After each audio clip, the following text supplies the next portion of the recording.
преливането на коректора. Пожелайте ми успех. Това нещо се парелее. Ма защо сложих толкова много?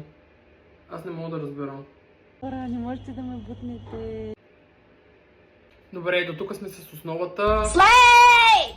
Изяде. Сега за руш. Тук има безкрайни варианти. Ще използвам малко от това оранжево, като леяринг. И после върху него ще сложа това розово.